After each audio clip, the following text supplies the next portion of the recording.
The Lakeside Regional Hospital hadn't seen a major update since the early 2000s.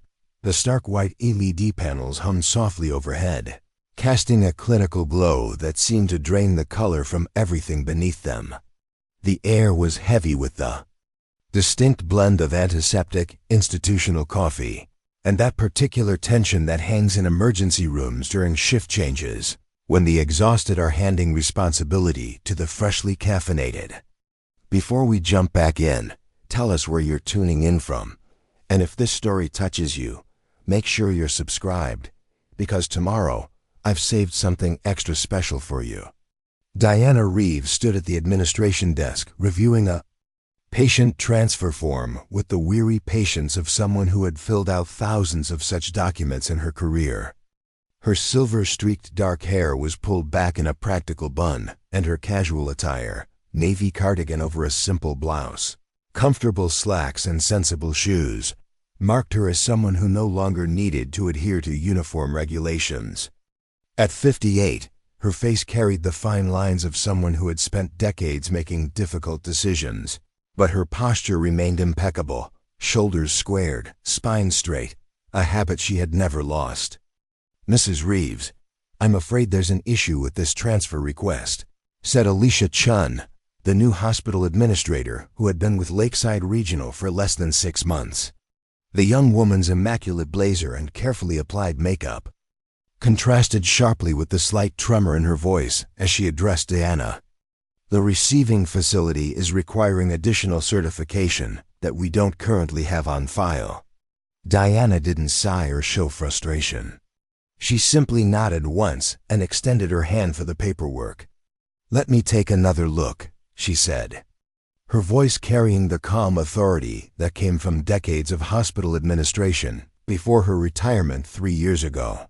She had returned today only as a favor to her former colleague, helping with the transfer of her elderly neighbor, Mr. Patterson, to a specialized care facility. The emergency room around them pulsed with the controlled chaos typical of a Thursday afternoon. A steady stream of patients with various ailments filled the waiting area, while nurses and medical technicians moved between curtained examination spaces with practiced efficiency. The overhead speakers periodically crackled with codes and requests, creating a backdrop of organized urgency that Diana found oddly comforting, like returning to a language she had once been fluent in. "I've already spoken with Dr. Capper," Alicia continued, "and he agrees that we need a director-level signature to expedite this. But Dr. Harmon is unavailable until tomorrow, and the transfer window closes at 5 p.m. today." Diana glanced at the wall clock, 2:17 p.m., less than 3 hours to solve a bureaucratic puzzle that would normally take days to unravel. She examined the form with the practiced eye of someone who had mastered the labyrinthine world of healthcare administration, quickly identifying the core issue. "This isn't about certification," she said quietly. "It's about insurance classification. The receiving facility needs confirmation that Mr. Patterson's status falls under extended care provisions rather than short-term rehabilitation." From behind the administrative desk, a younger staff member, his name tag reading Jeremy Doyle, administrative assistant, watched the exchange with barely concealed skepticism. "With all due respect, Mrs. Reeves," he said, emphasizing her civilian title in a way that suggested he considered her expertise outdated. "Healthcare protocols have changed significantly in the past 3 years. The new integrated systems require verification pathways that weren't in place during your tenure." Diana didn't argue or defend her knowledge. She simply turned to Alicia and asked, "Do you have access to the regional transfer protocol database from this terminal?" "I do," Alicia replied, "but I'm not sure how that helps without the proper authorization codes." A trauma alert blared through the speakers, momentarily pausing all conversation as the ES staff shifted into higher gear. Through the glass partition separating the administrative area from the main emergency department, Diana could see the increased activity as teams prepared to receive incoming critical patients. Her attention lingered on the organized response, noting the subtle differences in protocol from her time as hospital administrator. Jeremy leaned forward, eager to demonstrate his expertise. "I've already tried the regional database. The system flags this transfer as requiring Level 2 authorization, which only current directors can provide." His tone carried the satisfaction of someone explaining the obvious to someone presumed to be out of touch. Diana returned her attention to the paperwork, her expression unchanged by Jeremy's condescension. "Mr. Patterson has been waiting 3 weeks for this transfer window. The specialized facility has exactly 1 bed available, and if we miss this opportunity, he could be waiting another month or more." Her voice remained calm and factual, not emotional, though anyone who knew her well would recognize the slight tightening around her eyes that signaled her determination. From the nearby waiting area, Diana could hear fragments of conversation that weren't meant to be overheard but carried in the acoustically challenged space. "That's Diana Reeves, isn't it? Thought she retired years ago." "Yeah, probably just can't let go. You know how it is with career administrators. They think the place falls apart without them. Heard she's just helping with a neighbor or something. Can't imagine why she'd bother with all this paperwork otherwise." Diana gave no indication that she heard these comments. She had spent decades in hospital administration, where decisions affected lives daily, and had developed the ability to focus on what mattered while filtering out background noise, both literal and figurative. Alicia hesitated, clearly torn between respect for Diana's experience and adherence to current protocols. "I understand the urgency, Mrs. Reeves, but without Dr. Harmon's authorization, my hands are tied by hospital policy." Preparing and narrating. This story took us a lot of time, so if you are enjoying it, subscribe to our channel. It means a lot to us. Now back to the story. Diana considered the situation for a moment, then removed her reading glasses and placed them carefully in her cardigan pocket. "Is conference room B still available for private consultations?" she asked. Alicia looked surprised by the question but nodded. "Yes, it should be free until the 3:30 staff meeting." "Perfect. Could you please gather Mr. Patterson's complete file, both digital and physical records, and meet me there in 10 minutes? And could you ask Dr. Matthews to join us if he's available? He was Mr. Patterson's primary physician before his retirement last year." Jeremy's expression shifted from skepticism to barely concealed impatience. "Mrs. Reeves, with all due respect, we have established protocols for these situations. Gathering additional documentation won't change the authorization requirements." Diana turned to him with a look that had once silenced board members and chief surgeons alike, not harsh or confrontational, but carrying the quiet certainty of someone who had navigated more hospital crises than most people had eaten hot dinners. "Mr. Doyle, in my 32 years of hospital administration, I learned that protocols exist to serve patients, not the other way around. When they fail to do so, we find alternative solutions within the bounds of proper practice." Her voice remained professional and measured, but carried an underlying firmness that made Jeremy shift uncomfortably in his chair. Alicia seemed to sense the shift in energy and quickly intervened. "I'll gather those files right away, Mrs. Reeves, and see if Dr. Matthews is available." Diana nodded her thanks and moved toward the small coffee station in the corner of the waiting area. As she poured herself a cup of the institutional brew, which tasted exactly as mediocre as she remembered, she overheard more fragments of conversation from nearby staff. "She's been gone for years. Healthcare administration is completely different now. Electronic verification, integrated compliance systems, real-time insurance protocols. It's not the same world she worked in. Kind of sad, really, thinking she can just walk in and solve problems like it's still 2020. Diana stirred a packet of sugar into her coffee with the same methodical precision she applied to all tasks. Neither hurried nor defensive. Her wedding ring, a simple gold band worn alongside a modest diamond, caught the fluorescent light as she moved. She had worn both through 35 years of marriage to Robert, a naval officer who had understood better than most the demands of a career defined by service and responsibility. Even after his passing 6 years ago, she had maintained the ordered approach to life they had shared. She checked her watch, an elegant timepiece that had been Robert's gift on their 30th anniversary, and calculated the time remaining before the transfer window closed. 2 hours and 38 minutes to navigate a bureaucratic obstacle course that had been designed specifically to resist expedited solutions. The challenge was familiar, even if some of the parameters had changed. As she made her way toward Conference Room B, Diana passed through the main corridor of the emergency department. The organized chaos continued unabated, nurses moving efficiently between patients, doctors dictating notes, family members waiting anxiously for news. It was a world she had helped shape during her tenure as hospital administrator, and despite 3 years of retirement, she still felt the rhythms of it in her bones. Dr. Elena Santos, the current attending physician, glanced up from her tablet as Diana passed. Recognition flickered across her face, followed by something that might have been respect or skepticism. It was hard to tell in the harried environment of the emergency department. "Mrs. Reeves?" Dr. Santos called, stepping away from her station. "I heard you were in the building. Didn't expect to see you back here." Diana paused, offering a small smile. "Just helping with a transfer for my neighbor, Dr. Santos." "Nothing official." Dr. Santos nodded, but her expression suggested she had more to say. "Things have changed quite a bit since your time. New management, new systems, new challenges." "I imagine they have," Diana replied without defensiveness.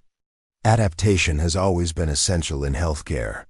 A trauma nurse approached Dr.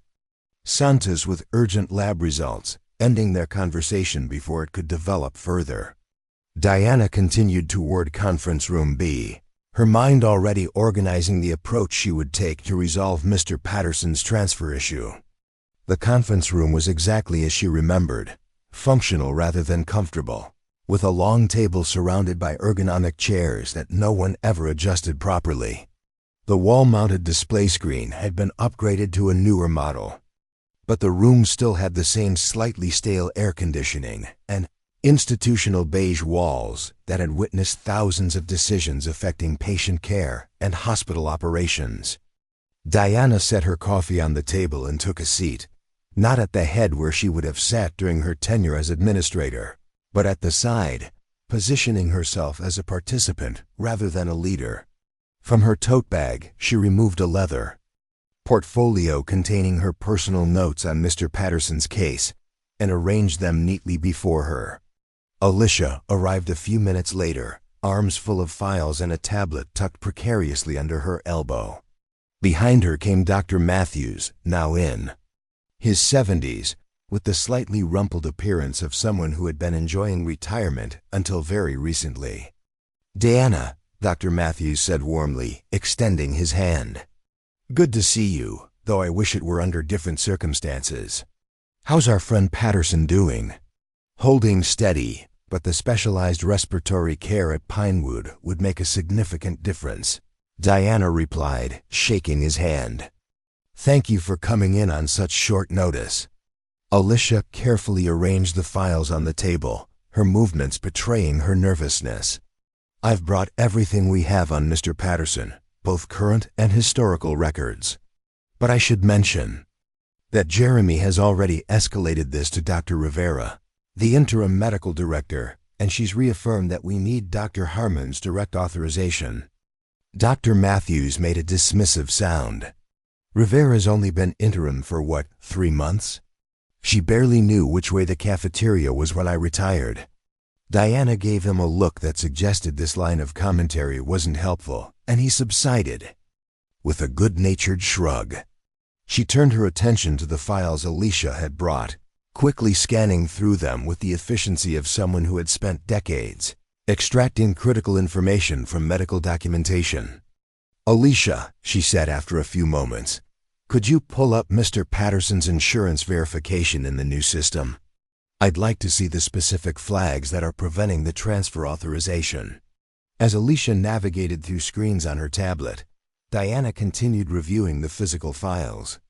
Her reading glasses were perched on her nose, and her fingers moved with practiced precision through pages of medical history, consultation notes, and previous transfer records. Dr. Matthews watched her with undisguised admiration. "Still the most thorough administrator I've ever worked with," he commented to Alicia.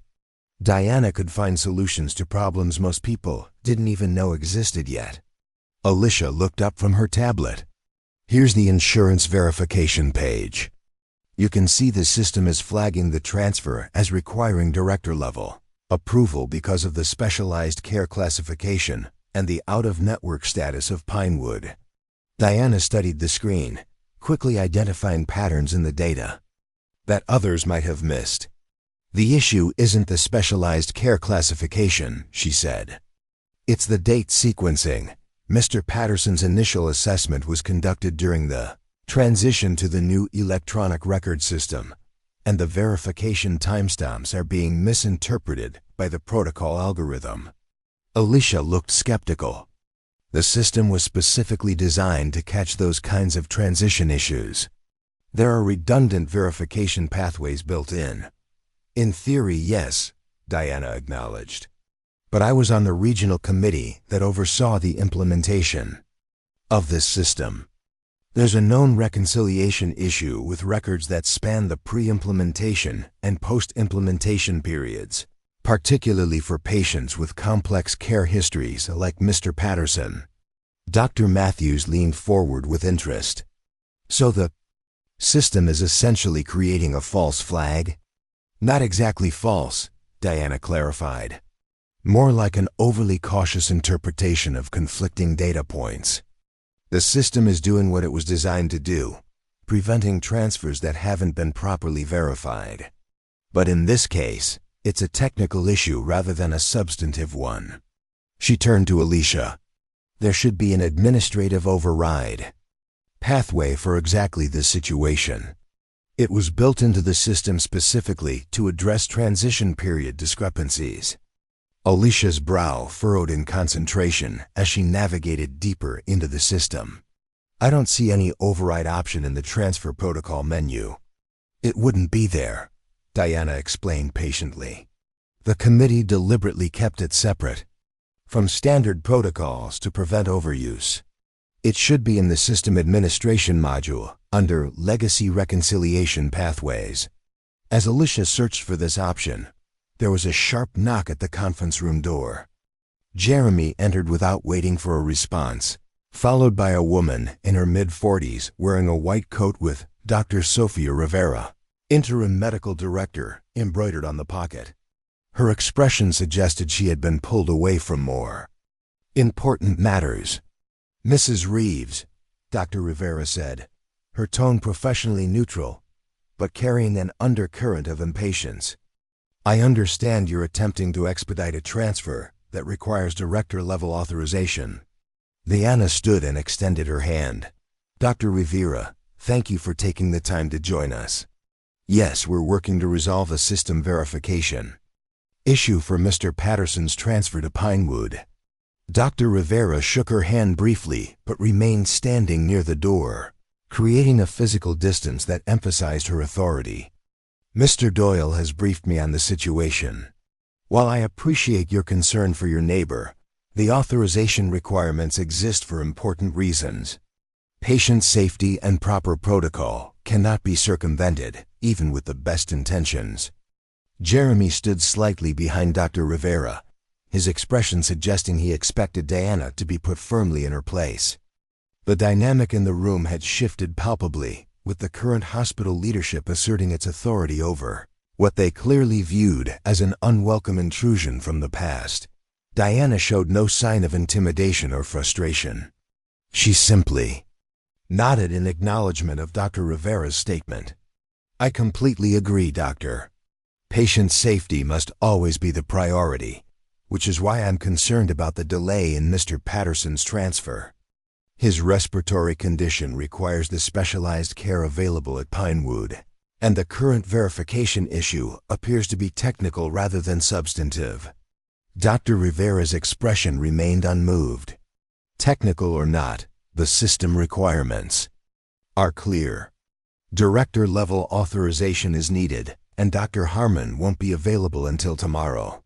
I don't have the authority to override established protocols. Diana maintained her composed demeanor, but those who knew her well might have noticed the slight straightening of her spine, a subtle shift from patient explanation to resolute determination. "Dr. Rivera," she said, her voice carrying the same calm authority that had guided Lakeside Regional through 3 major healthcare reforms and countless crises, "I believe there may be a solution that maintains protocol integrity while addressing Mr. Patterson's urgent needs." She turned to Alicia. "Have you located the legacy reconciliation pathway yet?" Alicia looked up from her tablet, her expression a mix of confusion and discovery. "I think so, but it requires administrative credentials I don't have access to." Jeremy stepped forward, unable to contain himself. "That's exactly the point. These specialized access protocols exist to maintain system integrity, Mrs. Reeves. With all due respect, you've been retired for 3 years. Healthcare administration has evolved significantly since then." Dr. Matthews made a sound that might have been a suppressed laugh or a scoff, earning him a sharp look from Dr. Rivera. Diana remained unruffled. "Mr. Doyle, you're absolutely right. That healthcare systems continue to evolve. That's why the implementation committee I chaired included specific provisions for handling transition period cases like Mr. Patterson's." She turned back to Dr. Rivera. "Doctor, are you familiar with Section 4(7) of the Regional Care Coordination Protocol?" Dr. Rivera hesitated, the first crack in her confident demeanor. "I've reviewed the major provisions, of course, but Section 4(7) specifically addresses legacy case reconciliation." Diana continued smoothly. "It authorizes interim medical directors to implement administrative overrides for cases where system verification conflicts with documented patient history, particularly during the 3-year transition window, which we are still within." The room fell silent as Dr. Rivera processed this information. Jeremy looked between the 2 women, his earlier certainty visibly wavering. Diana pressed her advantage gently but firmly. The provision was specifically included to prevent exactly this situation, where technical system requirements might delay urgent patient care. As the author of that provision, I can confirm that this is precisely the type of case it was designed to address. Dr. Rivera studied Diana with new interest, reassessing the gray-haired woman in casual clothes, who had been dismissed as a retired administrator out of touch with current practices. "You chaired the implementation committee for the new system?" "I did," Diana confirmed. "My final project before retirement was overseeing the transition to the Integrated Regional Care Network. I worked closely with the software developers to ensure that the system would enhance patient care rather than impede it." Alicia looked up from her tablet. "I've found the override pathway, Dr. Rivera, but as Mrs. Reeves mentioned, it requires director-level authorization. There's a reference here to Section 4(7) of the Regional Protocol." Dr. Rivera extended her hand for the tablet, examining the screen with careful attention. The atmosphere in the conference room had shifted subtly but significantly. What had begun as an attempt to politely but firmly dismiss Diana's intervention had transformed into a more collaborative problem-solving session. "This pathway does appear to be designed for cases like Mr. Patterson's," Dr. Rivera acknowledged after a moment. "But implementing it without proper documentation could create audit issues later." Diana reached into her portfolio and removed a neatly organized set of documents. "I anticipated that concern. These are my notes from the implementation committee, including the specific use cases we designed the override for. Mr. Patterson's situation aligns perfectly with Scenario 3, A complex care patient with records spanning the pre-implementation and post-implementation periods, requiring transfer to a specialized facility. Dr. Matthews leaned forward. Sophia, I treated Patterson for 15 years. His case is textbook for the specialized respiratory care at Pinewood. The only thing standing in his way is a software timestamp issue. Dr. Rivera looked between the documents, the tablet, and the people around the table. Her expression suggested she was weighing multiple factors: proper protocol, patient needs, professional hierarchy, and the unexpected expertise that had appeared in the form of a retired administrator she had initially dismissed. Even with the override pathway, we would need to document the justification thoroughly, she said, though her tone had shifted from refusal to problem-solving. Diana nodded. Absolutely. I've prepared a draft justification based on the template we developed during implementation. It would need your review and signature, of course, but it addresses all the required elements for the audit trail. Jeremy, who had been watching this exchange with growing discomfort, attempted to reassert his position. Dr. Rivera, we should consider consulting with legal before implementing any override.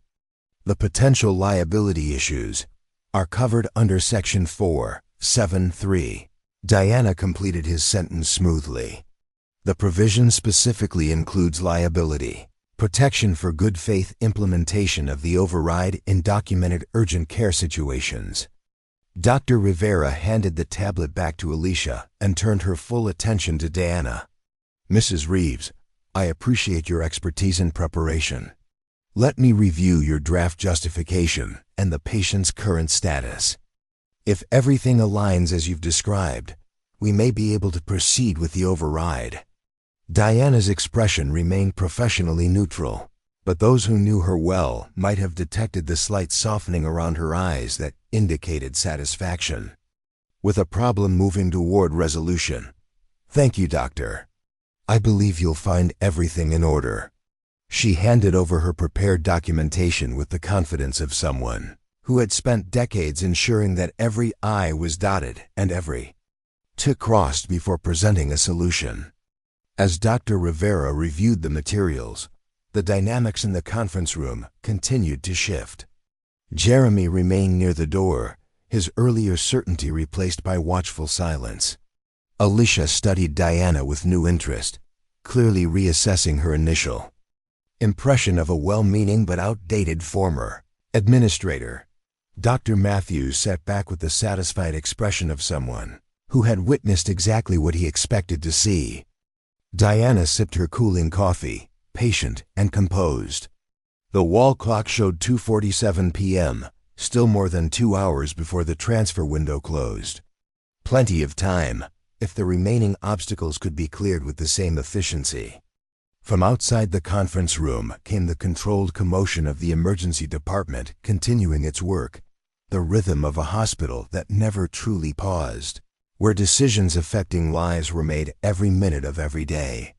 It was a world Diana had helped shape for over 3 decades, and though she had stepped away, she had never lost her understanding of its fundamental patterns and purposes. Little did anyone know that her quiet afternoon helping a neighbor would soon transform into something much more significant, a situation that would call upon every skill she had developed throughout her career and reveal to everyone at Lakeside Regional that retirement hadn't diminished her capabilities in the slightest. The day was about to take an unexpected turn that would remind everyone what it meant to have a true leader in their midst, uniform or not. Dr. Rivera closed the folder containing Diana's documentation and looked up with a newfound professional respect. Your preparation is thorough, Mrs. Reeves. I believe we can proceed with the override based on these materials. Jeremy shifted uncomfortably by the door. Dr. Rivera, shouldn't we at least consult with Mr. Doyle? Dr. Rivera interrupted. Calmly, please prepare the electronic authorization for my signature. Mrs. Reeves has provided sufficient documentation to proceed under Section 4(7) of the protocol. The young administrator's face flushed slightly, but he nodded and stepped into the hallway to complete the task. As the door closed behind him, Dr. Rivera turned to Diana with a more candid expression. "I apologize for the initial resistance. Mrs. Reeves, the transition to the new systems has been challenging, and we've been strictly advised to follow protocols without exception." Diana nodded in understanding. "No apology necessary, doctor. Protocol adherence is essential in healthcare. It's the exceptions that require judgment and experience." The conference room door swung open again, but instead of Jeremy, a harried-looking nurse appeared, her scrubs showing signs of a demanding shift. "Dr. Rivera, we need you in the A immediately," she said, her voice tense with controlled urgency. "There's been a multi-vehicle accident on Highway 16. First responders report at least 12 critical injuries. ETA 10 minutes. Dr. Rivera." Rose immediately. "How many trauma bays do we have prepped?" "Only 3 are fully staffed," the nurse replied. "Dr. Kapoor is calling in additional personnel, but Thursday afternoon is our thinnest coverage." Dr. Rivera turned to Diana and Alicia. "I need to address this emergency. Ms. Chun, please finalize Mr. Patterson's transfer override with my authorization. I'll trust Mrs. Reeves to guide you through the process if needed." She hurried from the room, already speaking into her phone to coordinate the emergency response.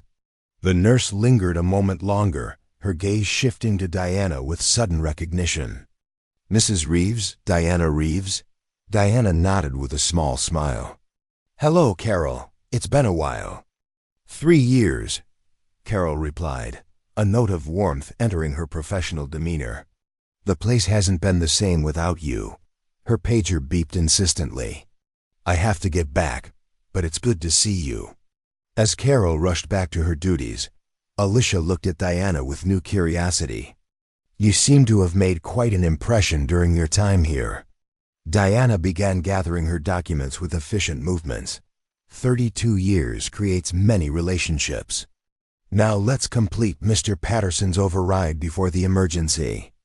Department needs additional resources." Dr. Matthews chuckled. "That's Diana, always 3 steps ahead. I remember when that pileup happened on I-95. During the blizzard of 2018, Diana had contingency beds set up in the outpatient wing before the first ambulance even arrived. They made their way back to the administrative area, which had taken on the heightened energy that accompanied major emergency situations. Staff moved with increased purpose, and the background conversations had shifted from routine matters to emergency protocols and resource allocation. At the main desk, Jeremy was frantically working through screens on his computer, his earlier confidence replaced by the stressed concentration of someone dealing with multiple urgent tasks. He barely looked up as Diana and Alicia approached. "Dr. Rivera authorized the Patterson transfer override," Alicia informed him. "But we need to complete the documentation immediately." Jeremy glanced up, his expression harried. "That will have to wait. We've got a mass casualty event coming in, and I need to reconfigure the intake system to handle the surge." Diana observed his screen for a moment, noting the patient management system he was attempting to navigate. "Mr. Doyle, if you'll allow me to assist with Mr. Patterson's override, you can focus on the emergency protocols." He hesitated, clearly torn between accepting help and maintaining his authority. Before he could respond, the overhead speakers crackled with an announcement. "Attention all available medical personnel. Code Orange in effect. Report to Emergency Department for mass casualty response. This is not a drill. Repeat, Code Orange in effect." Jeremy made his decision. "Fine, the authorization is in the system waiting for final documentation." "Just don't." He was interrupted by his phone ringing. "This is Doyle," he answered, already turning away to deal with the new crisis. Diana slid into the adjacent workstation, with the practiced ease of someone returning to familiar territory. Her fingers moved across the keyboard with surprising speed for someone who had been away from the system for 3 years. "You seem very comfortable with the new interface." Alicia observed, watching Diana navigate through screens that had been updated since her retirement. "I helped design it," Diana replied without looking away from the monitor. "The core architecture is the same, even if the interface has been updated." As Diana worked on finalizing Mr. Patterson's transfer, the emergency department's activity intensified visibly. Through the glass partition, they could see staff rushing to prepare for incoming trauma patients. Dr. Rivera moved through the space with focused energy, directing resources and personnel with the decisive authority of someone who understood that minutes could mean lives. Alicia's attention was drawn to the controlled chaos. "I should check if they need administrative support for the emergency response." Diana nodded, still focused on completing the override documentation. "Go ahead, I can finish this." As Alicia hurried toward the emergency department, Diana continued her methodical work, filling in the required fields with precise efficiency. The familiar rhythm of hospital crisis management flowed around her, urgent but not panicked, focused but not frantic. It was an environment she had helped shape during countless emergencies over her 3 decades of leadership. She was so absorbed in her task that she almost didn't notice when the first trauma patient arrived. The emergency entrance doors slid open, and paramedics rushed in with a gurney carrying a middle-aged man with visible head trauma and a bloodied chest. Medical staff converged immediately, voices calling out vital statistics and preliminary assessments. Diana completed the final authorization for Mr. Patterson's transfer, ensuring that all documentation was properly filed for later audit. As she submitted the form, a notification appeared confirming that the transfer had been approved and the receiving facility had been notified. One patient's care secured, even as a crisis unfolded around her.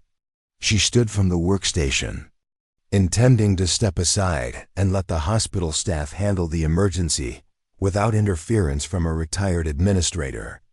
But as she turned toward the exit, another announcement came over the speakers.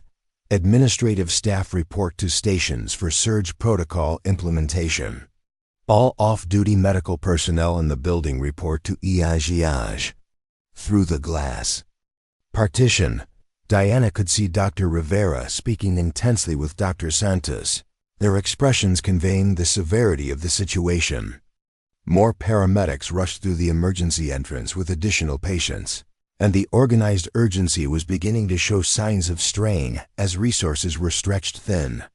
Diana hesitated, weighing her position as a visitor against her instinct to assist in a crisis. Before she could decide, Carol appeared at her side, slightly breathless from rushing between departments. "Mrs. Reeves, Dr. Rivera is asking if you could assist with administrative coordination. The accident is worse than initially reported. A semi-truck involved, at least 15 serious injuries, and we're short-staffed today with Dr. Harmon out and 3 nurses on scheduled leave." Diana's response was immediate and without hesitation. "Of course, what do they need?" "Administrative Command Center is being set up in room 4. Dr. Rivera said you'd know what to do." Carol was already turning away, called to another urgent task. Diana moved with purpose toward room 4, her casual attire at odds with her suddenly professional demeanor. As she walked, she pulled her hair back more securely, removed her cardigan to allow freer movement, and mentally shifted from visitor to administrator, a role her body remembered even after 3 years away. Room 4 was a small conference space that had been converted to an administrative command center during her tenure. When she entered, she found 2 young staff members attempting to set up the emergency coordination protocols on the room's computer systems. They looked up with visible relief when she appeared. "Mrs. Reeves? Thank God. We're trying to implement the surge protocols, but the system keeps rejecting our resource allocation matrix."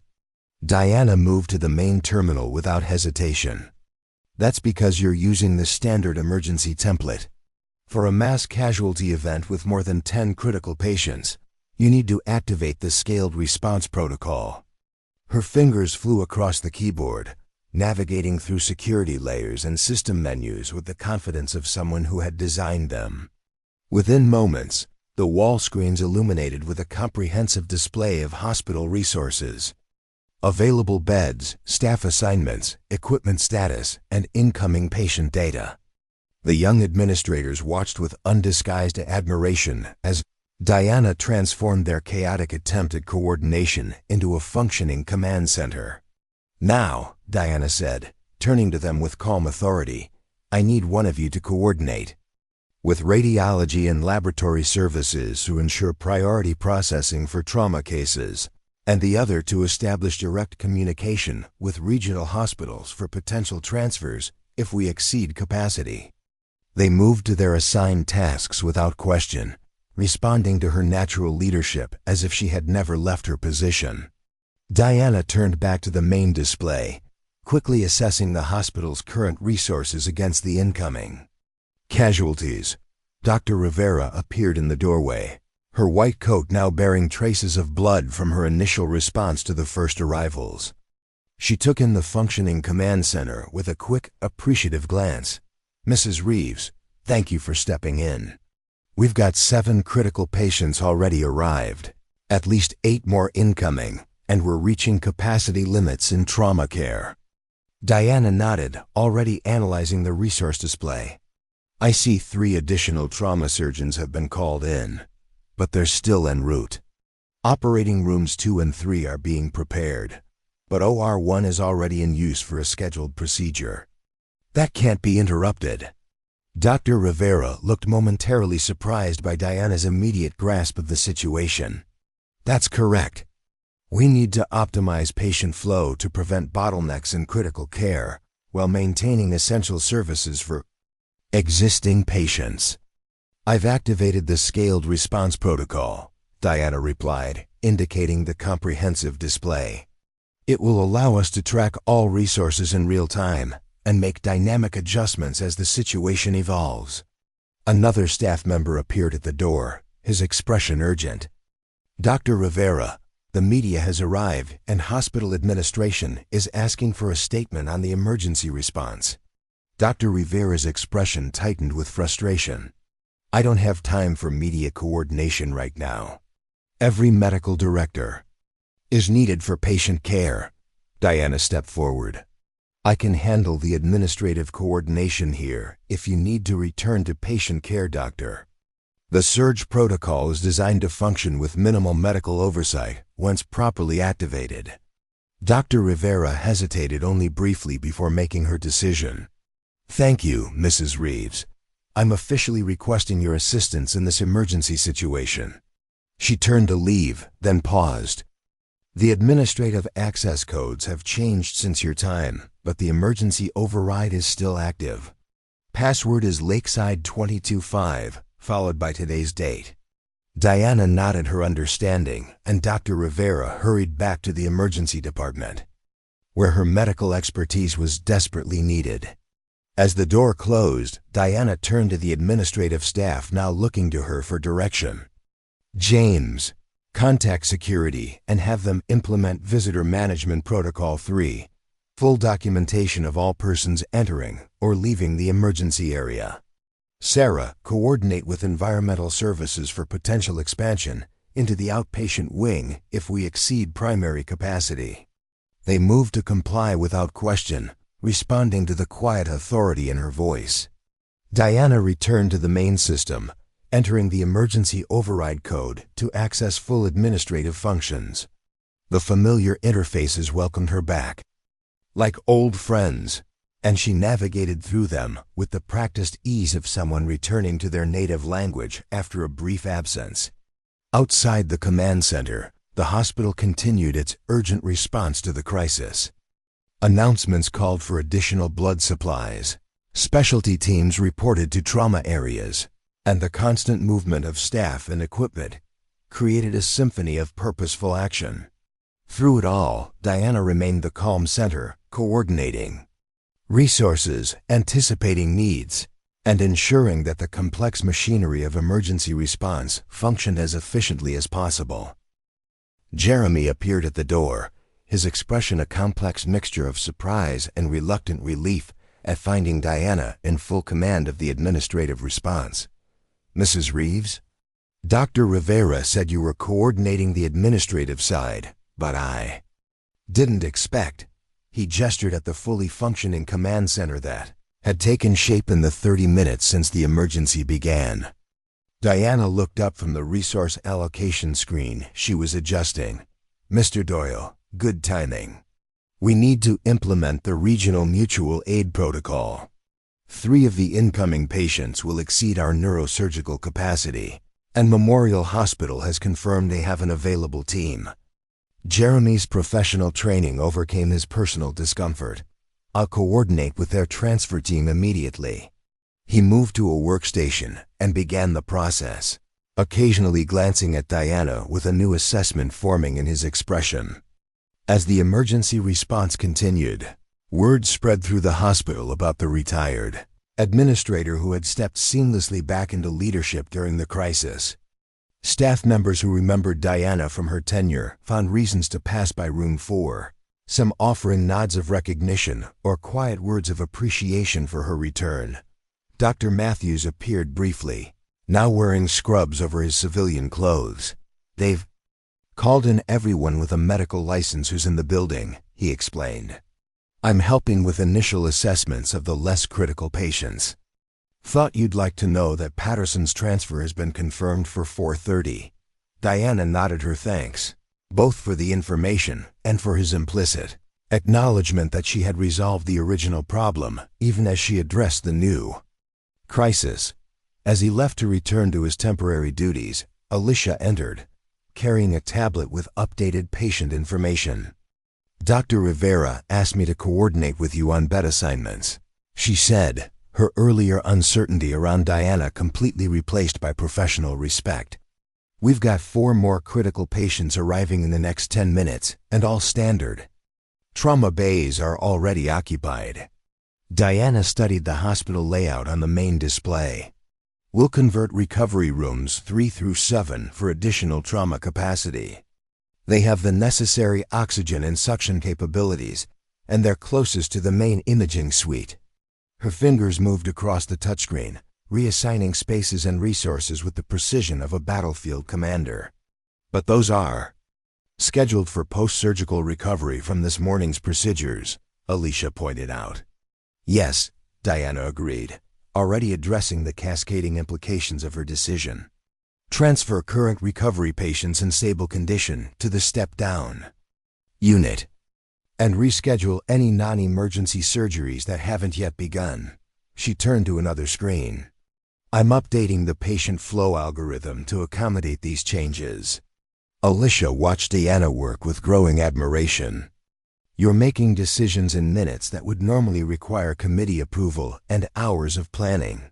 "Emergency protocols exist precisely for this reason," Diana replied without pausing her work. "The contingency plans were developed years ago. We're just implementing them as designed." What she didn't say was that she had personally developed many of these contingency plans during her tenure, anticipating scenarios that others considered unlikely, but that her experience told her were inevitable in a regional trauma center. The current emergency was unfolding almost exactly as she had envisioned when creating the scaled response protocol 5 years earlier. The door opened again, and Dr. Rivera returned briefly, her surgical scrubs now showing evidence of her continued frontline involvement.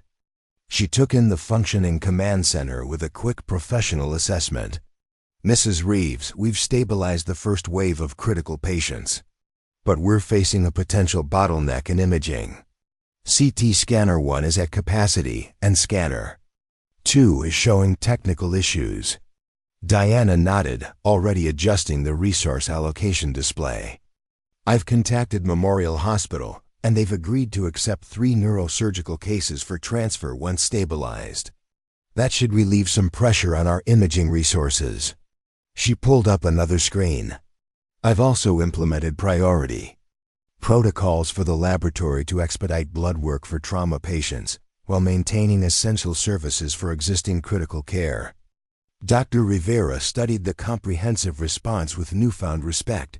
You've anticipated every contingency. Not every one, Diana admitted, but enough to keep ahead of the immediate crisis. A nurse appeared at the door. Dr. Rivera, OR. 2 is ready for the chest trauma patient. As Dr. Rivera turned to leave, she paused and looked back at Diana.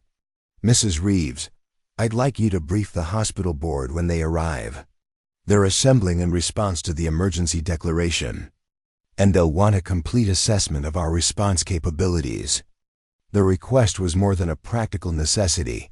It was an acknowledgement of Diana's authority and expertise, a professional recognition that transcended formal titles or current employment status.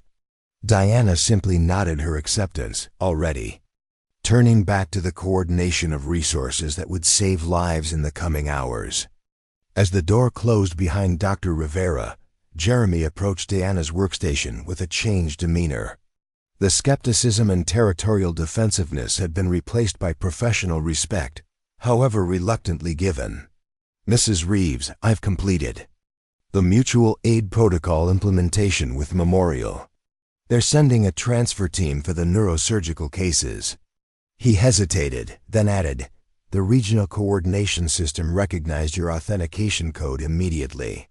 It seems you still have high-level access in the emergency protocols. Diana nodded without looking away from her current task.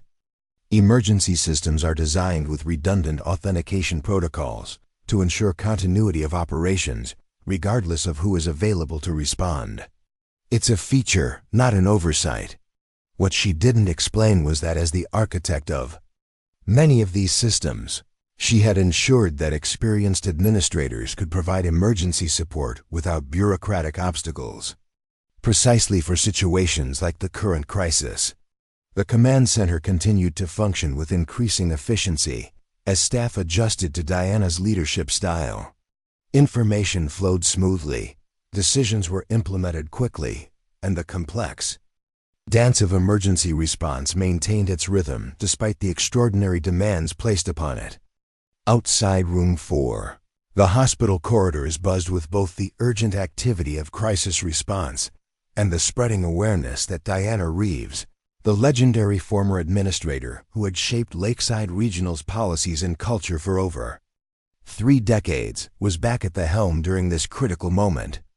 Staff members who had never worked under her leadership heard the whispered comments from veterans who had. That's how she always was, 3 steps ahead of the crisis. Reeves could coordinate a battlefield hospital with a notepad and a code and a flashlight if she had to. The board never should have let her retire.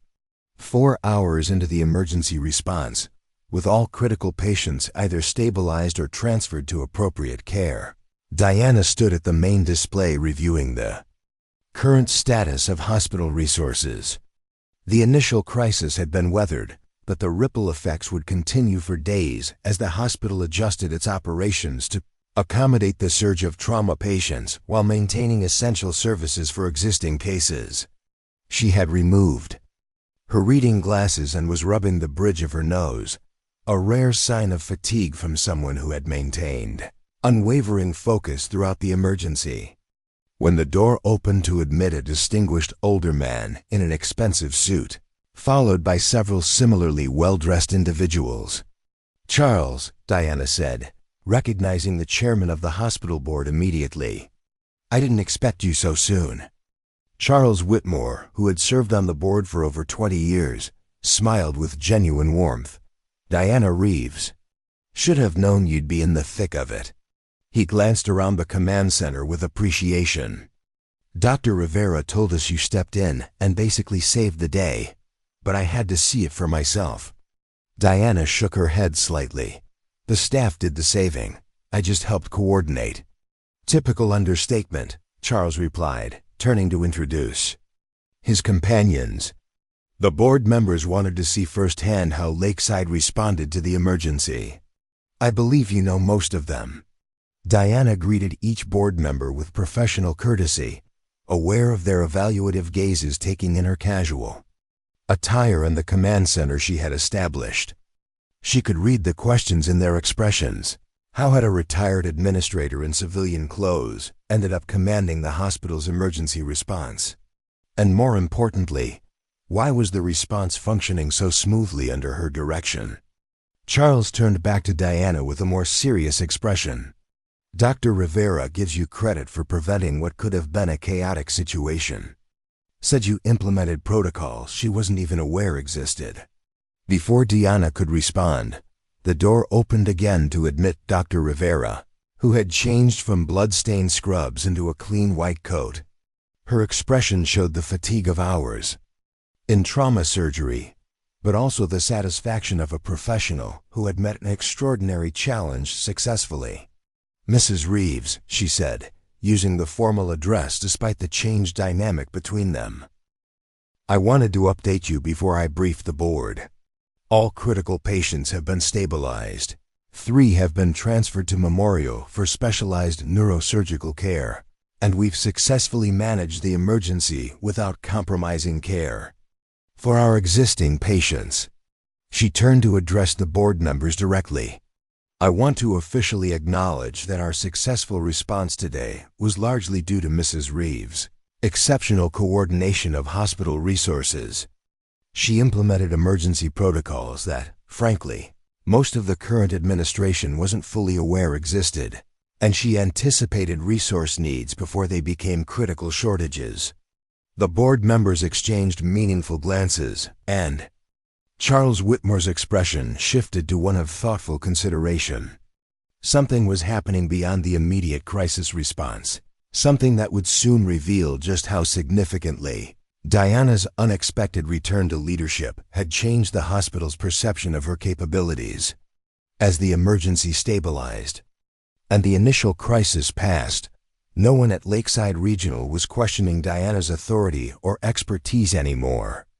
The woman they had viewed as a retired administrator helping with routine paperwork had revealed herself to be exactly what she had always been: a leader whose capabilities transcended titles, uniforms, or official positions. And the hospital board was clearly reassessing something important as they observed her in action. The day's events were far from over, and Diana Reeves' quiet afternoon helping a neighbor had transformed into something that would remind everyone at Lakeside Regional what true leadership looked like, with or without official title or uniform. As the board members filed out of the command center with Charles Whitmore, Diana turned her attention back to the hospital status displays. The immediate crisis had been managed, but the aftermath required equally careful coordination to ensure that routine care wasn't compromised by the emergency response. She was so focused on adjusting resource allocations that she didn't immediately notice Dr. Rivera had remained behind. "Mrs. Reeves," Dr. Rivera said, her voice carrying a new note of professional respect, "I want to thank you personally for your assistance today. Your expertise made a critical difference." Diana looked up from the display, offering a small smile. "You and your staff did the real work, Doctor. I just helped organize the response." Dr. Rivera shook her head slightly. "It was more than that. The scaled response protocol you implemented. I've been interim medical director for 3 months and never knew it existed. Yet you activated it within minutes of being asked to help." Diana moved to another screen, making adjustments to the patient flow algorithm with practiced efficiency. "The protocol was developed 5 years ago as part of our regional emergency preparedness initiative. It's designed to remain dormant until specifically activated for mass casualty events." "Which explains why it wasn't covered in my orientation," Dr. Rivera acknowledged. She hesitated before continuing. "The board members seemed quite interested in your involvement today. They're naturally concerned about the hospital's emergency response capabilities." Diana replied neutrally, though her experienced eye had caught the speculative looks exchanged among the board members. She had spent enough years navigating hospital politics to recognize when larger considerations were at play. Dr. Rivera seemed about to say more when Alicia appeared at the door, tablet in hand. Dr. Rivera, admitting, is asking about bed assignments for the next 24 hours. With 16 new trauma patients occupying spaces normally used for scheduled admissions, they're concerned about tomorrow's surgical cases, Diana spoke. Before Dr. Rivera could respond, admitting to implement the surge recovery protocol.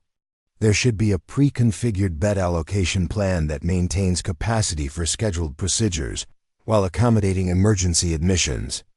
Her fingers moved across the keyboard, pulling up the relevant documentation. Here, authorization code 7729 will access the contingency staffing patterns. Dr. Rivera watched with undisguised admiration. You remember all the authorization codes after 3 years away? Not all, Diana admitted with a small smile. But the emergency protocols were my particular focus before retirement. What she didn't add was that she had personally designed many of these systems, incorporating decades of experience into protocols that anticipated the cascading effects of major emergencies on hospital operations. Alicia nodded and hurried away. To relay the information, Dr. Rivera checked her watch and sighed. I need to perform rounds on the critical patients. Will you continue coordinating the administrative response for now? Of course, Diana replied simply. It wasn't a moment for professional negotiation or clarification of authority. It was a crisis that required all hands, regardless of formal position. As Dr. Rivera left to attend to patients, Diana returned to the complex task of rebalancing hospital resources in the aftermath of the emergency. She was so absorbed in her work that she barely registered the quiet conversations outside the command center door, staff members passing by to catch a glimpse of the retired administrator, who had stepped seamlessly back into crisis leadership. Jeremy appeared at the door again, his earlier defensiveness completely replaced by professional respect. Mrs. Reeves, I've completed the mutual aid documentation with Memorial Hospital. Their transfer team reported that all 3 neurosurgical patients are stable and receiving appropriate care. Diana nodded her acknowledgement. Thank you, Mr. Doyle.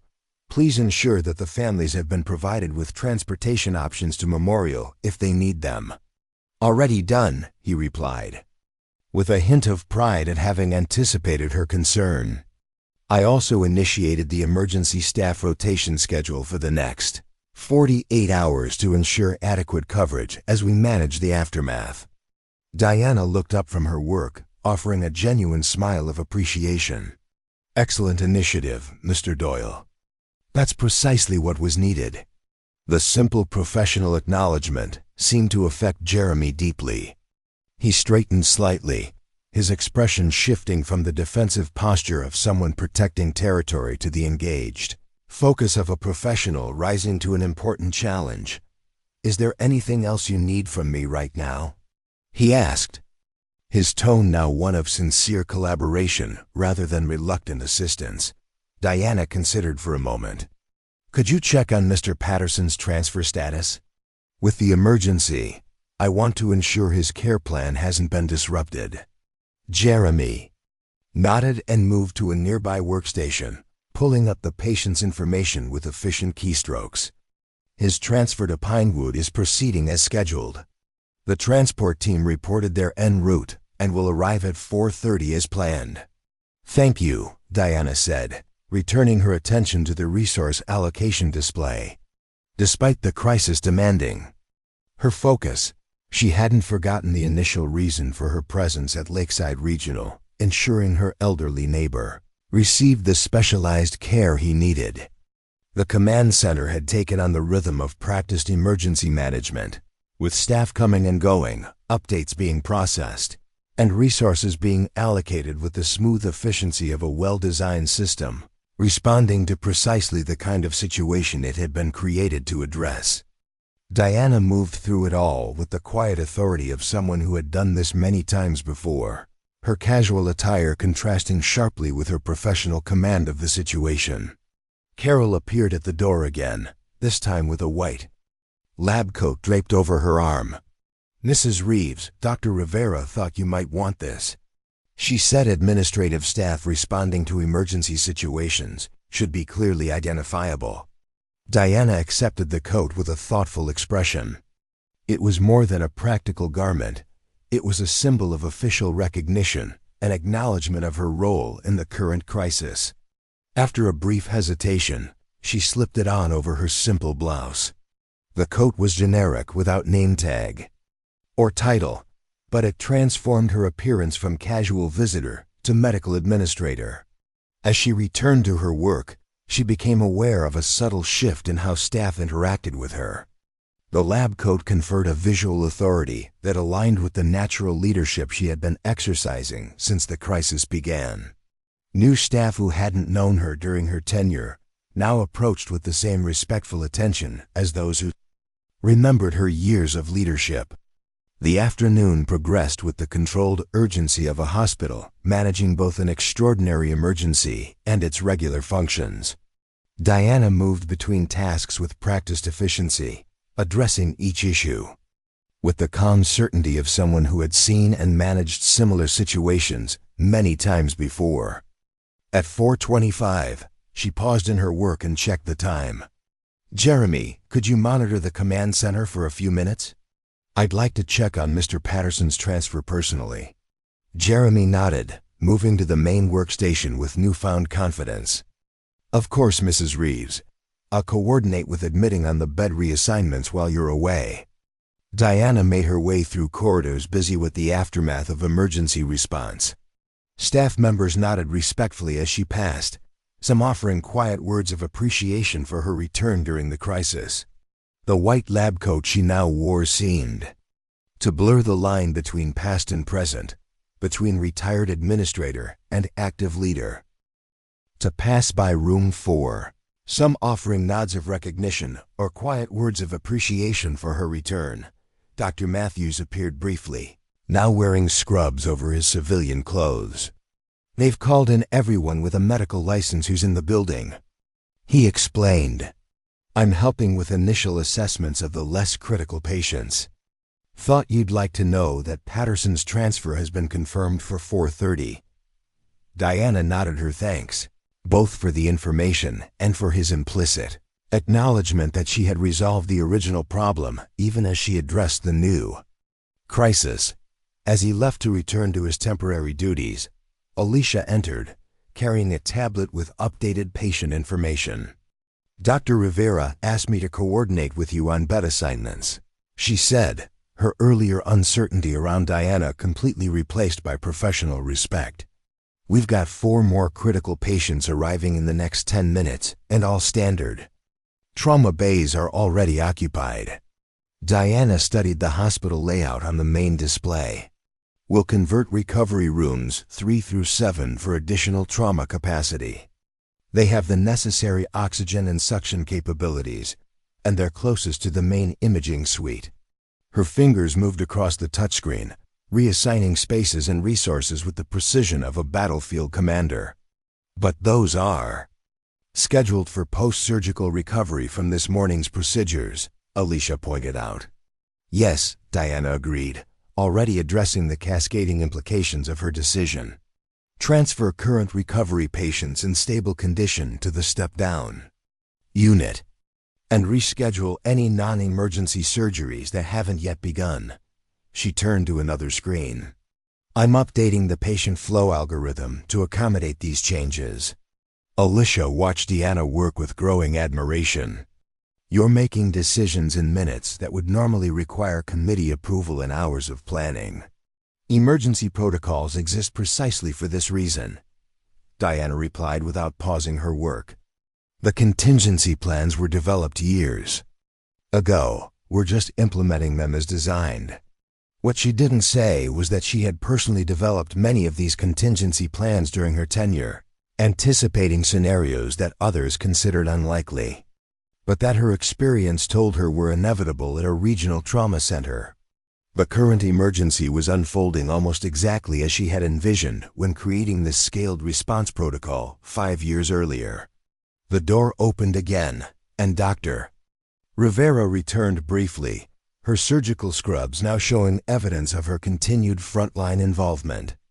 She took in the functioning command center with a quick professional assessment. "Mrs. Reeves, we've stabilized the first wave of critical patients, but we're facing a potential bottleneck in imaging.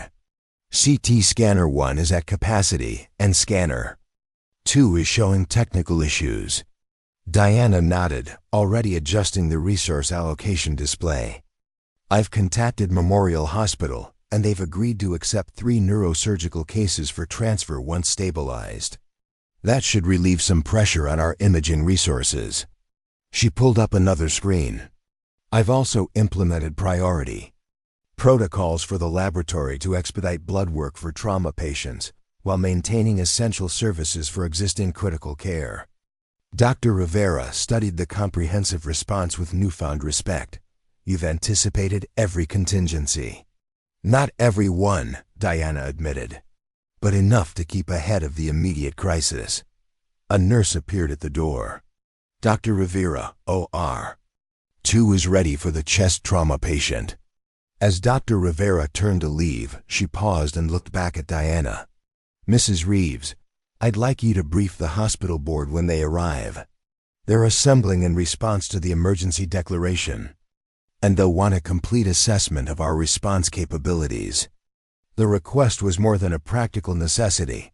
It was an acknowledgement of Diana's authority and expertise, a professional recognition that transcended formal titles or current employment status. Diana simply nodded her acceptance, already turning back to the coordination of resources that would save lives in the coming hours. As the door closed behind Dr. Rivera, Jeremy approached Diana's workstation with a changed demeanor. The skepticism and territorial defensiveness had been replaced by professional respect, however reluctantly given. "Mrs. Reeves, I've completed the mutual aid protocol implementation with Memorial. They're sending a transfer team for the neurosurgical cases." He hesitated, then added, "The regional coordination system recognized your authentication code immediately. It seems you still have high-level access in the emergency protocols." Diana nodded without looking away from her current task. Emergency systems are designed with redundant authentication protocols to ensure continuity of operations, regardless of who is available to respond. It's a feature, not an oversight. What she didn't explain was that as the architect of many of these systems, she had ensured that experienced administrators could provide emergency support without bureaucratic obstacles. Precisely for situations like the current crisis, the command center continued to function with increasing efficiency as staff adjusted to Diana's leadership style. Information flowed smoothly, decisions were implemented quickly, and the complex dance of emergency response maintained its rhythm despite the extraordinary demands placed upon it. Outside Room 4, the hospital corridors buzzed with both the urgent activity of crisis response and the spreading awareness that Diana Reeves, the legendary former administrator who had shaped Lakeside Regional's policies and culture for over 3 decades, was back at the helm during this critical moment. Staff members who had never worked under her leadership heard the whispered comments from veterans who had, "That's how she always was," 3 steps ahead of the crisis. Reeves could coordinate a battlefield hospital with a notepad and a flashlight if she had to. The board never should have let her retire. 4 hours into the emergency response, with all critical patients either stabilized or transferred to appropriate care, Diana stood at the main display reviewing the current status of hospital resources. The initial crisis had been weathered, but the ripple effects would continue for days as the hospital adjusted its operations to accommodate the surge of trauma patients while maintaining essential services for existing cases. She had removed her reading glasses and was rubbing the bridge of her nose, a rare sign of fatigue from someone who had maintained unwavering focus throughout the emergency. When the door opened to admit a distinguished older man in an expensive suit, followed by several similarly well-dressed individuals. "Charles," Diana said, recognizing the chairman of the hospital board immediately. "I didn't expect you so soon." Charles Whitmore, who had served on the board for over 20 years, smiled with genuine warmth. Diana Reeves. Should have known you'd be in the thick of it. He glanced around the command center with appreciation. Dr. Rivera told us you stepped in and basically saved the day, but I had to see it for myself. Diana shook her head slightly. The staff did the saving. I just helped coordinate. Typical understatement, Charles replied, turning to introduce his companions. The board members wanted to see firsthand how Lakeside responded to the emergency. I believe you know most of them. Diana greeted each board member with professional courtesy, aware of their evaluative gazes taking in her casual attire and the command center she had established. She could read the questions in their expressions. How had a retired administrator in civilian clothes ended up commanding the hospital's emergency response? And more importantly, why was the response functioning so smoothly under her direction? Charles turned back to Diana with a more serious expression. Dr. Rivera gives you credit for preventing what could have been a chaotic situation. Said you implemented protocols she wasn't even aware existed. Before Diana could respond, the door opened again to admit Dr. Rivera, who had changed from blood-stained scrubs into a clean white coat. Her expression showed the fatigue of hours in trauma surgery, but also the satisfaction of a professional who had met an extraordinary challenge successfully. Mrs. Reeves, she said, using the formal address despite the changed dynamic between them. To pass by room 4, some offering nods of recognition or quiet words of appreciation for her return. Dr. Matthews appeared briefly, now wearing scrubs over his civilian clothes. They've called in everyone with a medical license who's in the building. He explained. I'm helping with initial assessments of the less critical patients. Thought you'd like to know that Patterson's transfer has been confirmed for 4:30. Diana nodded her thanks, both for the information and for his implicit acknowledgement that she had resolved the original problem even as she addressed the new crisis. As he left to return to his temporary duties, Alicia entered, carrying a tablet with updated patient information. Dr. Rivera asked me to coordinate with you on bed assignments, she said, her earlier uncertainty around Diana completely replaced by professional respect. We've got 4 more critical patients arriving in the next 10 minutes, and all standard. Trauma bays are already occupied. Diana studied the hospital layout on the main display. We'll convert recovery rooms 3 through 7 for additional trauma capacity. They have the necessary oxygen and suction capabilities, and they're closest to the main imaging suite. Her fingers moved across the touchscreen, reassigning spaces and resources with the precision of a battlefield commander. But those are scheduled for post-surgical recovery from this morning's procedures, Alicia pointed out. Yes, Diana agreed, already addressing the cascading implications of her decision. Transfer current recovery patients in stable condition to the step-down unit, and reschedule any non-emergency surgeries that haven't yet begun. She turned to another screen. I'm updating the patient flow algorithm to accommodate these changes. Alicia watched Diana work with growing admiration. You're making decisions in minutes that would normally require committee approval and hours of planning. Emergency protocols exist precisely for this reason, Diana replied without pausing her work. The contingency plans were developed years ago. We're just implementing them as designed. What she didn't say was that she had personally developed many of these contingency plans during her tenure, anticipating scenarios that others considered unlikely, but that her experience told her were inevitable in a regional trauma center. The current emergency was unfolding almost exactly as she had envisioned when creating the scaled response protocol 5 years earlier. The door opened again, and Dr. Rivera returned briefly, her surgical scrubs now showing evidence of her continued frontline involvement. She took in the functioning command center with a quick professional assessment. Mrs. Reeves, we've stabilized the first wave of critical patients, but we're facing a potential bottleneck in imaging. CT scanner 1 is at capacity, and scanner 2 is showing technical issues. Diana nodded, already adjusting the resource allocation display. I've contacted Memorial Hospital, and they've agreed to accept 3 neurosurgical cases for transfer once stabilized. That should relieve some pressure on our imaging resources.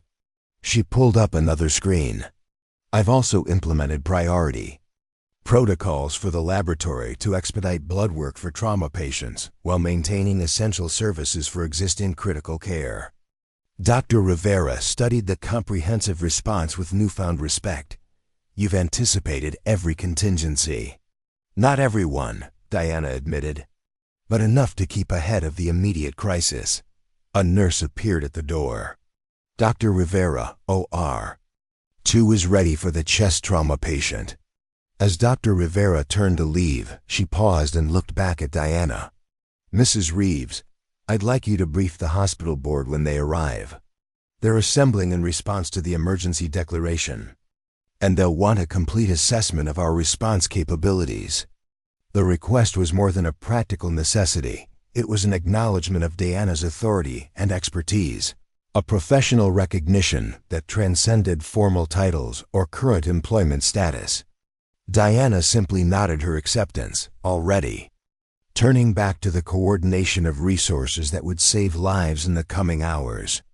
As the door closed behind Dr. Rivera, Jeremy approached Diana's workstation with a changed demeanor. The skepticism and territorial defensiveness had been replaced by professional respect, however reluctantly given. Mrs. Reeves, I've completed the mutual aid protocol implementation with Memorial. They're sending a transfer team for the neurosurgical cases.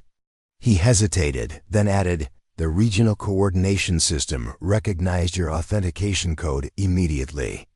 It seems you still have high-level access in the emergency protocols. Diana nodded without looking away from her current task. Emergency systems are designed with redundant authentication protocols to ensure continuity of operations regardless of who is available to respond. It's a feature, not an oversight. What she didn't explain was that as the architect of many of these systems, she had ensured that experienced administrators could provide emergency support without bureaucratic obstacles. Precisely for situations like the current crisis, the command center continued to function with increasing efficiency as staff adjusted to Diana's leadership style. Information flowed smoothly, decisions were implemented quickly, and the complex dance of emergency response maintained its rhythm despite the extraordinary demands placed upon it. Outside Room 4, the hospital corridors buzzed with both the urgent activity of crisis response and the spreading awareness that Diana Reeves, the legendary former administrator who had shaped Lakeside Regional's policies and culture for over 3 decades, was back at the helm during this critical moment. Staff members who had never worked under her leadership heard the whispered comments from veterans who had, "That's how she always was, 3 steps ahead of the crisis." Reeves could coordinate a battlefield hospital with a notepad and a flashlight if she had to. The board never should have let her retire. 4 hours into the emergency response, with all critical patients either stabilized or transferred to appropriate care, Diana stood at the main display reviewing the current status of hospital resources. The initial crisis had been weathered, but the ripple effects would continue for days as the hospital adjusted its operations to accommodate the surge of trauma patients while maintaining essential services for existing cases. She had removed her reading glasses and was rubbing the bridge of her nose, a rare sign of fatigue from someone who had maintained unwavering focus throughout the emergency. When the door opened to admit a distinguished older man in expensive suit, followed by several similarly well-dressed individuals. "Charles," Diana said, recognizing the chairman of the hospital board immediately. "I didn't expect you so soon." Charles Whitmore, who had served on the board for over 20 years, smiled with genuine warmth. "Diana Reeves. Should have known you'd be in the thick of it." He glanced around the command center with appreciation. "Dr. Rivera told us you stepped in and basically saved the day. but I had to see it for myself. Diana shook her head slightly. The staff did the saving. I just helped coordinate. Typical understatement, Charles replied, turning to introduce his companions. The board members wanted to see firsthand how Lakeside responded to the emergency. I believe you know most of them. Diana greeted each board member with professional courtesy, aware of their evaluative gazes taking in her casual attire and the command center she had established. She could read the questions in their expressions. How had a retired administrator in civilian clothes ended up commanding the hospital's emergency response? And more importantly, why was the response functioning so smoothly under her direction? Charles turned back to Diana with a more serious expression. Dr. Rivera gives you credit for preventing what could have been a chaotic situation. Said you implemented protocols she wasn't even aware existed. Before Diana could respond, the door opened again to admit Dr. Rivera, who had changed from blood-stained scrubs into a clean white coat. Her expression showed the fatigue of hours in trauma surgery, but also the satisfaction of a professional who had met an extraordinary challenge successfully. Mrs. Reeves, she said, using the formal address despite the changed dynamic between them. What began as a chance occurrence, your presence here to help a neighbor, has revealed something our institution clearly needs. Diana stood before them in the white lab coat she had accepted hours earlier, her casual clothes beneath it a reminder of how unexpectedly this day had unfolded. She listened attentively as Victoria continued. The board has unanimously agreed to formally request your return to Lakeside Regional as acting hospital administrator, effective immediately if you're willing. Dr. Harmon's medical leave has created a leadership vacuum that today's events have shown only someone of your caliber can properly fill. Charles added, this isn't just about crisis management, Diana. It's about the kind of institutional leadership that anticipates problems before they become crises, the kind you've demonstrated throughout your career and again today. Diana looked around the room at the board members, people who guided the hospital's larger mission beyond day-to-day operations. Their unified support for her return was clear, but the decision remained complex from her perspective. I'm honored by your confidence, she began carefully, and I care deeply about Lakeside's mission and future. But proper leadership transition requires more than responding to emergencies. It requires deliberate planning, clear communication of expectations, and appropriate authority. Victoria nodded in agreement, all of which were prepared to formalize immediately. The board has drafted provisional terms for your return that grant you full administrative authority as acting administrator, with appropriate compensation and a clearly defined role in planning for long-term leadership succession. Charles added, we're not asking you to simply fill a gap, Diana. We're asking you to lead Lakeside through this transition period and help us develop the next generation of administrative leadership that can carry forward the standards and systems you've established.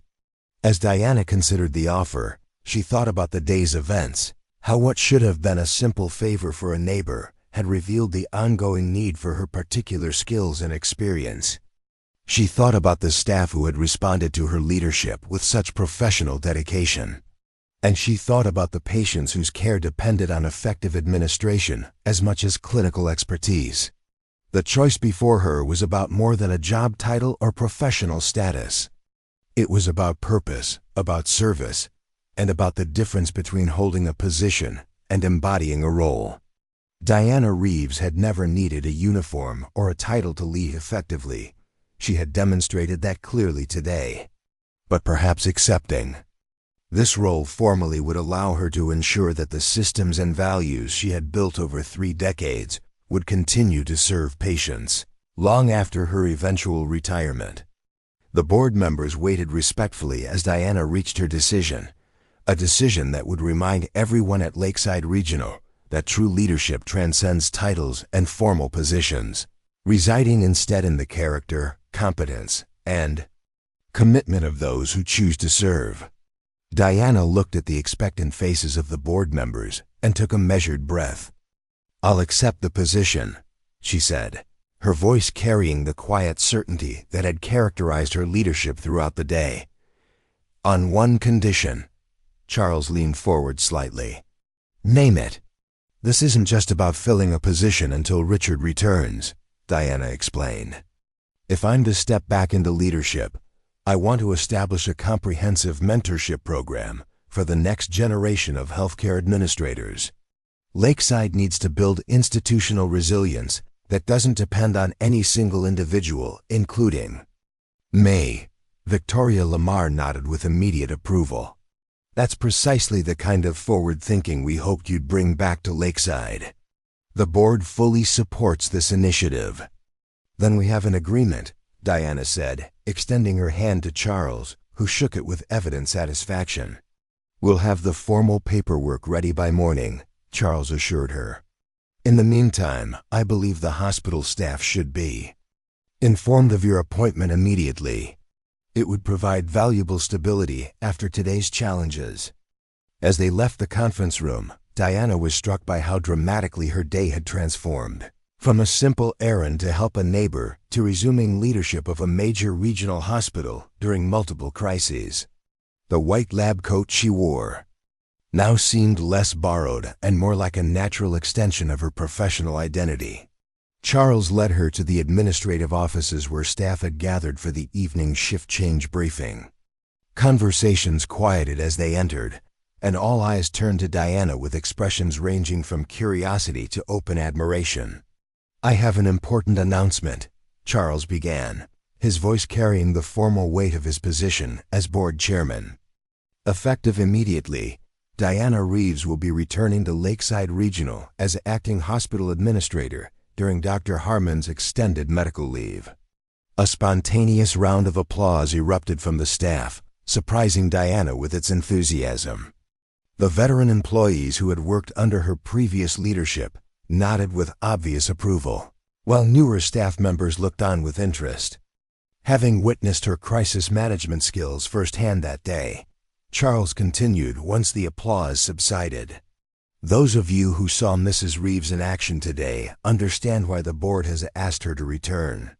Her exceptional leadership during 2 consecutive emergency situations demonstrated exactly the kind of administrative expertise Lakeside needs during this transitional period."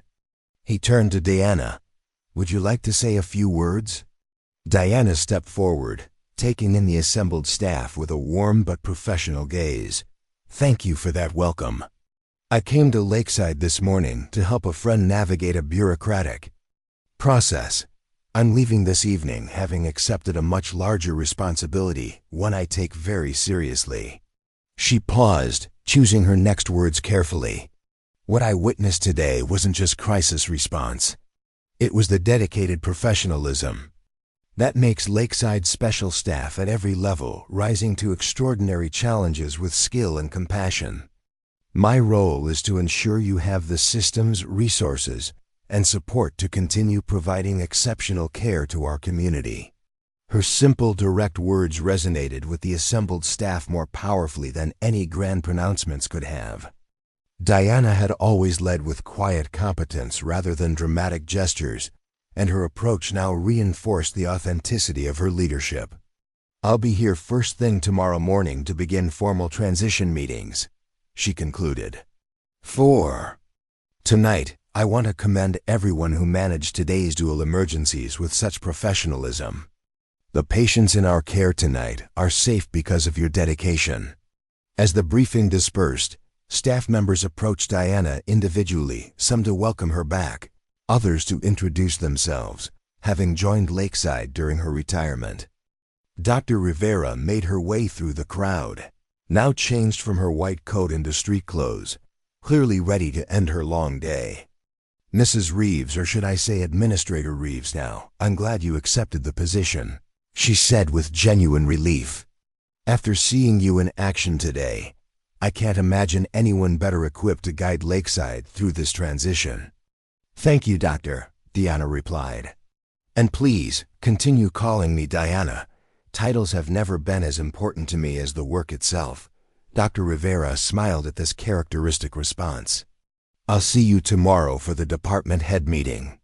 Then, we have much to discuss about integrating the transfer patients from Riverside community into our ongoing care plans. As Dr. Rivera departed, Jeremy approached somewhat hesitantly, his earlier defensiveness completely transformed by the day's events. Mrs. Reeves, I've prepared a preliminary status report on all departments following today's emergency responses. I thought it might be useful for your review before tomorrow's meetings. Diana accepted the tablet he offered, noting the thoroughness of his documentation with approval. This is excellent work, Mr. Doyle. You've anticipated exactly what I'd need to prepare for tomorrow.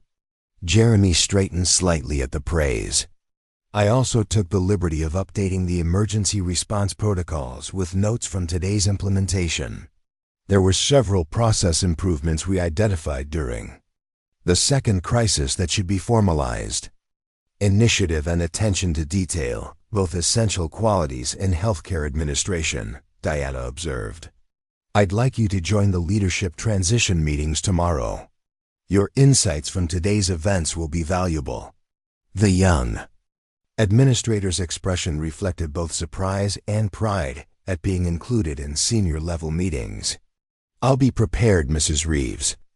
As the administrative offices cleared, Diana found herself alone for the first time since the initial emergency had begun hours earlier. She moved to the large windows overlooking the hospital grounds, now lit by evening lights as darkness settled over the campus. The reflection that looked back at her silver-streaked hair, reading glasses hanging from a chain around her neck, the white lab coat over her casual clothes, told the story of a day that had bridged her past and future in unexpected ways. Her phone buzzed with a text message from her daughter.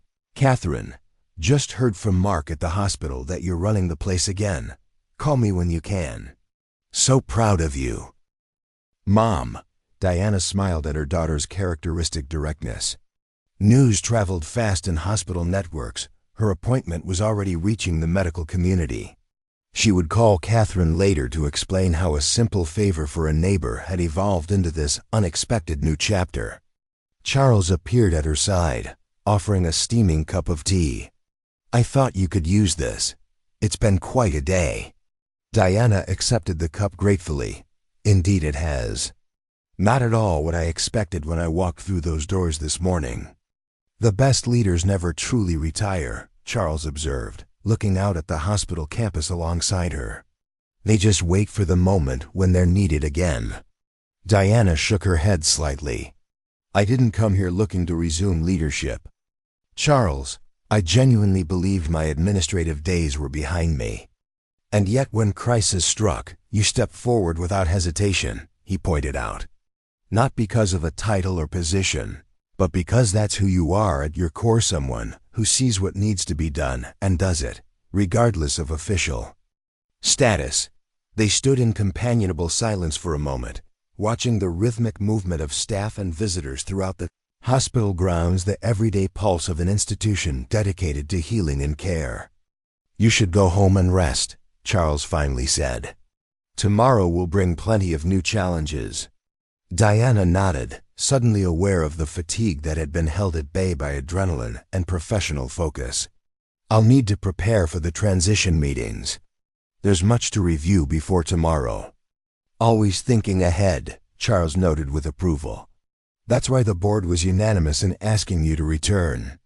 As Diana gathered her personal belongings and prepared to leave, she reflected on the remarkable path the day had taken, from helping a single patient navigate bureaucracy to assuming responsibility for an entire hospital's operations through multiple crises.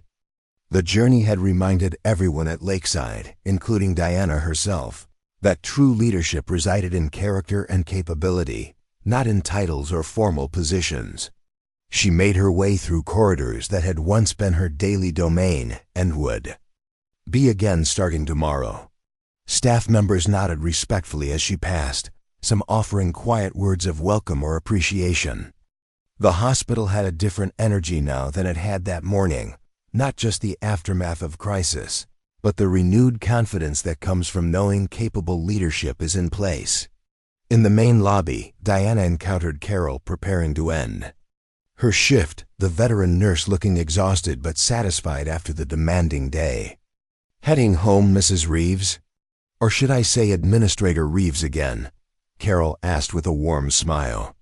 "Diana is still fine, Carol," she replied.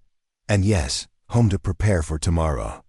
It seems I'll be back in my old office sooner than either of us expected." Carol's expression became more serious. "When I saw you step into the command center today, it was like watching someone return to exactly where they belonged. The way you managed both emergencies, it reminded everyone what real leadership looks like."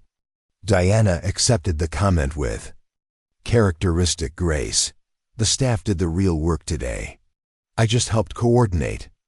"Always deflecting praise," Carol said with a knowing smile. "Some things never change, and I'm grateful for that." She hesitated before adding, "We've missed your steady hand here, Diana, especially during difficulties like today." As Diana stepped out into the evening air, she was struck by how differently she viewed the hospital campus now compared to that morning. What had been a place from her past was now very much her present again, with all the responsibilities and challenges that entailed. She had parked her car in the visitor section that morning, a symbolic acknowledgement of her retired status. Tomorrow, she would park in the administrative lot once more, another small marker of the transition that had begun with Mr. Patterson's transfer form and culminated in her unexpected return to leadership. The following morning arrived with the clarity that often follows major decisions. Diana woke before her alarm, her mind already organizing the priorities for her first official day back as acting hospital administrator. She dressed with deliberate care, a tailored navy suit that projected professional authority while remaining approachable, a simple gold necklace that had been Robert's last gift before his passing, and low heels practical for the long hours of walking hospital corridors. Her home office, which had been used primarily for community volunteer work during retirement, became a command center for her preparation. She reviewed Jeremy's comprehensive status report, made notes on immediate priorities, and developed an initial framework for the mentorship program she had proposed to the board. When she arrived at Lakeside Regional at 7:15 a.m., she found her old parking space in the administrative lot marked with a freshly painted sign, D. Reeves, Hospital Administrator. The small gesture of welcome brought an unexpected lump to her throat, a tangible symbol of her return to the institution she had helped shape for over 3 decades. The early hour meant the administrative wing was still quiet, with only a few staff members preparing for the day ahead. Diana made her way to what had been her office during her previous tenure, unsure what to expect after 3 years of other occupants. She found the door already open, with Jeremy arranging documents on the large desk and Alicia setting up a computer workstation. They both looked up as she appeared in the doorway, their expressions brightening with professional enthusiasm. "Good morning, Mrs. Reeves," Jeremy greeted her. "We've been preparing your office for your return. Dr. Harmon's personal items have been respectfully packed for his family to collect, and we've restored the workspace to the configuration from your previous tenure." Diana entered the familiar space, noting with appreciation how they had indeed arranged it, much as she had kept it before retirement. The desk positioned to view both the computer screens and the door, reference materials within easy reach, and a small seating area for more informal conversations. "Thank you both," she said, setting down her briefcase. "This is very thoughtful." Alicia stepped forward, offering a tablet. "This has been configured with all your administrative access credentials, connection to the hospital systems, and your calendar for today. The board expedited your authorization overnight." Diana accepted the tablet, recognizing the efficient onboarding as a positive sign of the administrative team's capabilities. "Excellent. Now could you please brief me on any immediate issues requiring attention before the leadership meeting at 8:30? Jeremy moved to the conference table at the side of the office, where he had prepared a concise summary of overnight developments. All emergency transfer patients remain stable. Riverside Community Hospital reports their power has been restored, but they're continuing diversion protocols until systems are fully verified. He continued with practice efficiency, highlighting staffing adjustments, resource allocations, and pending decisions that required administrative input. Diana listened attentively, asking clarifying questions that demonstrated her immediate grasp of complex operational details. The department heads have all confirmed attendance at this morning's meeting, Alicia added. Word of your appointment has spread throughout the hospital, and I think you'll find strong support across all divisions. And some challenges as well, I expect, Deanna noted realistically. Leadership transitions always involve adjustment periods, especially unexpected ones.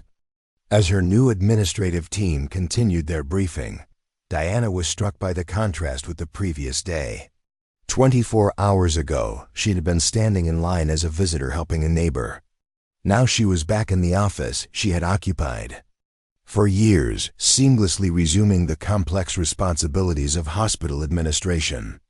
By 8:15, Diana had reviewed all critical reports, established her immediate priorities, and prepared for the leadership meeting that would officially launch her return to administrative authority.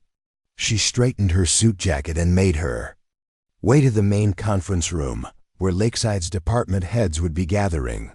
As she approached the conference room, she could hear the buzz of conversation from the assembled leadership team. When she entered, the room fell momentarily silent before erupting into spontaneous applause. Department heads who had worked with her during her previous tenure rose to their feet in a gesture of respect, quickly joined by newer leaders who recognized the significance of the moment. Dr. Rivera was among the first to approach, extending her hand with genuine professional respect. Administrator Reeves, on behalf of the medical staff, welcome back to Lakeside. Thank you, Dr. Rivera. Diana replied warmly. And thank you for your excellent leadership during yesterday's crises. Your clinical direction was exemplary. As other department heads offered their welcomes, Diana took in the mix of familiar and new faces around the conference table. The nursing director who had served under her previous leadership. The facilities manager who had implemented many of her infrastructure improvements. The new chief financial officer who was watching her with measured assessment, reserving judgment until he could evaluate her administrative approach firsthand. Charles Whitmore arrived just before 8:30, carrying a leather portfolio containing Diana's official appointment documents. He called the meeting to order with a formal introduction. Good morning, everyone. As you know, the board has appointed Diana Reeves as acting hospital administrator during Dr. Harmon's extended medical leave. Many of you witnessed her exceptional leadership during yesterday's dual emergencies. Those who worked with her during her previous tenure know the depth of experience and commitment she brings to this position. He turned to Diana. The floor is yours, Administrator Reeves. Diana moved to the head of the conference table with the natural authority of someone reclaiming a familiar role. She didn't begin with lengthy remarks about her return or administrative philosophy. Instead, she focused immediately on the hospital's current needs. Thank you, Chairman Whitmore. Let's begin with a status update on the transfer patients from Riverside Community. Dr. Rivera, could you brief us on their current conditions? The direct transition to operational matters set the tone for her leadership approach, practical, focused on patient care, and without unnecessary ceremony. As the meeting progressed through department updates, pending decisions, and strategic considerations, Diana demonstrated her immediate command of complex hospital operations. She asked incisive questions that revealed her understanding of interconnected systems. She identified potential issues before they were fully articulated, and she consistently steered discussions toward practical solutions rather than extended analysis. When the CFO raised concerns about the financial impact of accepting so many transfer patients from Riverside Community, Diana acknowledged the legitimate issue while reframing it effectively. The financial considerations are real, Martin, and we'll need detailed analysis of the impact. At the same time, yesterday's response demonstrated exactly why regional hospitals maintain mutual aid agreements. When Riverside needed emergency support, we provided it. If Lakeside ever faces a similar crisis, that support will be reciprocated. Her balanced approach, respecting financial realities while maintaining focus on the hospital's healing mission, seemed to reassure the CFO, who nodded thoughtfully at her response. By the meeting's conclusion, Diana had established clear priorities for her first week, delegated specific responsibilities to each department head, and scheduled follow-up sessions to address longer-term strategic issues. The leadership team departed with a palpable sense of direction and purpose that had been somewhat lacking during the uncertain period of Dr. Harmon's absence. Charles remained behind as the conference room cleared, his expression reflecting satisfaction with how the meeting had unfolded. "That was masterfully handled, Diana. You've immediately restored confidence across the leadership team." "It's a strong team," Diana observed. "Some adjustments will be needed as we align priorities, but the fundamental commitment to quality care is evident in every department. And your mentorship program? When do you plan to introduce that initiative?" Diana gathered her notes from the table. "I've already begun. Did you notice how I included Jeremy Doyle in the senior leadership meeting? How I asked Alicia Chun to present the patient flow analysis rather than delivering it myself?" Charles smiled with understanding. "Developing the next generation of leaders, even while handling your first official meeting. Always thinking several steps ahead. Leadership development isn't a separate initiative, Charles. It's integrated into daily operations, identifying potential, creating growth opportunities, and providing feedback in real time." As they walked together toward the administrative wing, they passed through corridors busy with the morning's clinical activities. Staff members acknowledged Diana with nods of recognition or quiet greetings, already adjusting to her renewed presence as hospital administrator. Near the main nurses' station, they encountered Carol providing orientation to a young nurse who appeared to be on her first day. The veteran nurse brightened when she saw Diana. "Administrator Reeves, I was just telling our newest staff member about yesterday's emergency response and how fortunate we are to have you back at the helm." Diana smiled warmly. "Thank you, Carol, and welcome to Lakeside," she added, addressing the new nurse directly. "You've joined an exceptional team." The young woman looked somewhat awed at being personally greeted by the hospital administrator on her first day. "Thank you, ma'am. I'm excited to be here." As they continued toward the administrative offices, Charles commented quietly, "You remember everyone's name. Acknowledge every level of staff and make even new employees feel valued." "That kind of leadership can't be taught in management seminars. It can be modeled, though," Diana replied thoughtfully. "And that's a key element of the mentorship program, demonstrating that effective leadership involves seeing the humanity in every role, not just managing organizational charts." When they reached Diana's office, they found Dr. Rivera waiting with updated information on the transfer patients. "All critical cases remain stable," she reported. "Riverside Community has requested that we continue caring for their ventilator-dependent patients for at least 48 more hours while they complete full systems verification." "That's reasonable," Diana agreed. "Please assure them that we'll maintain continuity of care for as long as necessary." Has the respiratory therapy department adjusted staffing to accommodate the extended timeline? They have, but they've raised concerns about the impact on scheduled pulmonary function testing for outpatients. Diana considered this for a moment. "Contact Memorial Hospital. They may be able to accommodate some of our routine outpatient testing under our mutual aid agreement, allowing us to focus respiratory resources on the critical care patients." Dr. Rivera nodded with approval. "An elegant solution. I'll coordinate with their pulmonary department immediately." As Dr. Rivera departed to implement this plan, Jeremy appeared with the formal paperwork for Diana's appointment. The board's executive committee has approved all terms as discussed yesterday. They just need your signature to finalize everything. Diana reviewed the documents carefully, noting with approval the clear delineation of authority, appropriate compensation, and specific provisions for the leadership development program she had requested. She signed each page with the deliberate care she applied to all official actions, fully aware of the responsibility she was formally accepting. As Jeremy collected the signed documents, he hesitated before saying, "Mrs. Reeves, Administrator. Reeves, I want to apologize for my attitude yesterday when you first arrived. I was dismissive of your expertise and resistant to your assistance with Mr. Patterson's transfer." Diana regarded him thoughtfully. Professional growth often involves recognizing when our assumptions need revision. Mr. Doyle, your performance during the emergency response demonstrated your capability and commitment. That's what matters moving forward. Her gracious response acknowledging his apology without dwelling on it and immediately refocusing on his positive contributions offered a master class in leadership that wasn't lost on the young administrator. He straightened slightly, his expression reflecting renewed determination to meet her professional standards. "Thank you.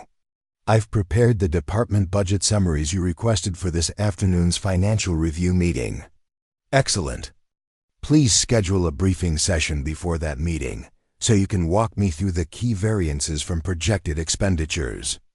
The inclusion in high-level financial discussions was another clear signal of Diana's mentorship approach, providing growth opportunities while maintaining appropriate oversight.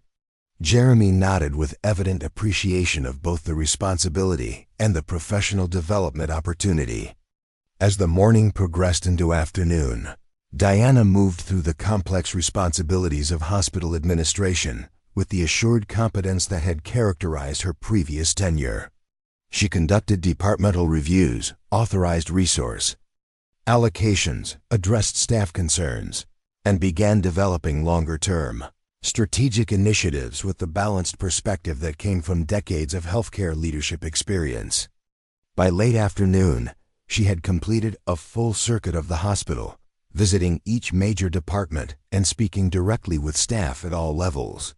This management by walking around had always been a hallmark of her leadership style, maintaining direct connection with the daily realities of hospital operations rather than relying solely on reports and meetings. In the pediatric unit, she spent time with the child life specialists who helped young patients cope with hospitalization. In the laboratory, she discussed recent equipment upgrades with technicians processing critical tests. In environmental services, she thanked the housekeeping staff for their essential role in maintaining infection control standards. Each interaction reinforced the message that had spread throughout Lakeside since her return. Diana Reeves led from a place of comprehensive understanding, valuing every contribution to the hospital's healing mission.